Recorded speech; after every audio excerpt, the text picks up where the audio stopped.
festival ici? Parce que ça me semble être presque normal. Et c'est que la 4e édition, mais j'espère que ce festival prendra de l'ampleur. Paris, certes, c'est la capitale de la France, évidemment, mais la France et le cinéma, il y a un rapport au cinéma et à la France qui me semble essentiel. La France est un peu le vivier du cinéma d'auteur. Que la capitale de la France accueille les auteurs américains sur l'avenue des Champs-Élysées, ça me semble très cohérent comme festival. Premier long métrage que je vois au cinéma, donc pas de film d'animation, pas de dessin animé, tout ça. Et c'était Manon des Sources de Claude Berry. Et mon souvenir, c'est Auteuil, c'est Hugolin, enfin c'est une sorte de torrent de sincérité, d'émotion.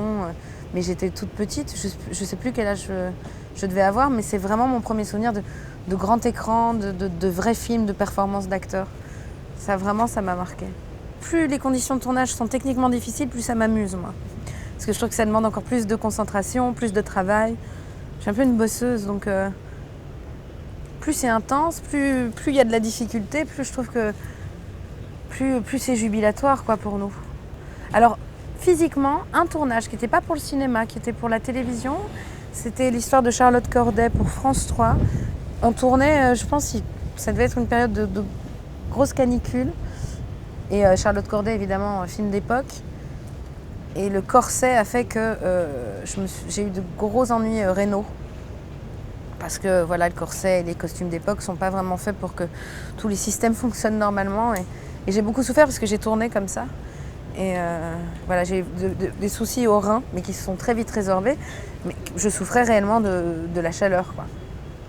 J'étais à l'université quand j'ai commencé à tourner Rosetta. J'étais en Sciences Po. Mais j'avais choisi Sciences Po pour la diversité des débouchés que proposaient ces études, sans trop savoir vers quoi je voulais aller. Je rêvais d'être diplomate, mais j'aimais beaucoup la philosophie. Et finalement, je crois que si à l'heure d'aujourd'hui je devais changer de direction, je crois que j'aimerais beaucoup être avocate. Mais quand je dis que j'adorerais être avocat, je me suis déjà renseignée sur la possibilité d'étudier ça par correspondance. Mais parce que le droit me passionne et qu'on le rencontre dans la vie courante. C'est pas pour autant que j'aurai le barreau et que je vais plaider, mais quoique, c'est vraiment, ça me passionne. Maintenant, j'ai pas particulièrement envie d'arrêter ce métier, non. C'est au théâtre. C'était le rôle de Mademoiselle Julie, de Strindberg. Où quand Didier Long, le metteur en scène, m'a proposé de jouer cette pièce, il m'a dit « Tu vas voir, c'est génial. T'es très jeune. » À l'époque, j'avais 24 ans, un truc comme ça, 24 ans.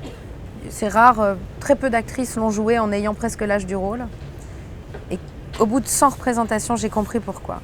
C'est vraiment un personnage tourmenté et le fait de le jouer, la répétition en fait, le fait de le jouer tous les soirs, tous les jours à la même heure, de le reprendre un peu plus tard en tournée, je ne savais plus très bien si moi-même j'étais en forme, quoi. Elle m'a vraiment bouffée. Mais c'était génial. Mais bon. Voilà, je m'en suis remise depuis, mais ça a vraiment pris de la place. J'ai commencé avec le théâtre, mais j'ai une relation particulière avec le théâtre en ce moment, parce que en ce moment, je n'en veux plus. Je ne veux plus aller au théâtre pour l'instant. Quand j'étais gamine, on répétait toute l'année pour jouer la pièce de théâtre 3 fois, au grand maximum. Au théâtre, quand c'est réellement un métier, on répète la pièce moins de 2 mois et on peut la jouer 200 fois. Et moi, ça me fait souffrir. Moi, j'ai un peu de mal. Au bout de 30 représentations, je commence à me détester, à me dire que tout ce que je fais tous les soirs, c'est pourri. Enfin, j'ai presque un miroir en face de moi qui me renvoie une image de moi qui me rend très malheureuse. Je pense que le public ne peut pas s'en rendre compte parce qu'eux découvrent la pièce pour la première fois chaque soir. Mais pour nous, acteurs, moi, je souffre un peu de cette répétition. Alors qu'au cinéma, chaque seconde est différente. On tourne très peu de choses en une journée. Les situations des personnages changent à chaque fois. Et pour l'instant, j'ai vraiment envie de rester concentrée sur le cinéma, sur la fiction. Mais je pense revenir un jour au théâtre quand même. Je ne sais pas si le cinéma filme le rêve, mais en tout cas, il le suggère. Et le cinéma est à proprement dit un rêve, déjà. Parce que quelle que soit la nature du film qu'un film, enfin, quelle que soit la nature du sujet qu'un film va raconter, ça n'est qu'un film. Après, il y a des rêves que vous oubliez. Il y a des rêves dont vous avez du mal à vous réveiller. Et puis il y a des rêves qui vous hantent et qui vous marquent à vie. Et les films ont ce pouvoir sur les gens. Et ça, pour moi, c'est... Oui, le cinéma, le film est un rêve en lui-même. Et de pouvoir en vivre et de pouvoir en faire, ça, pour les gens qui font ce métier, quel que soit leur métier au sein de la construction d'un film, je pense que c'est un peu le rêve de pouvoir vivre de sa passion.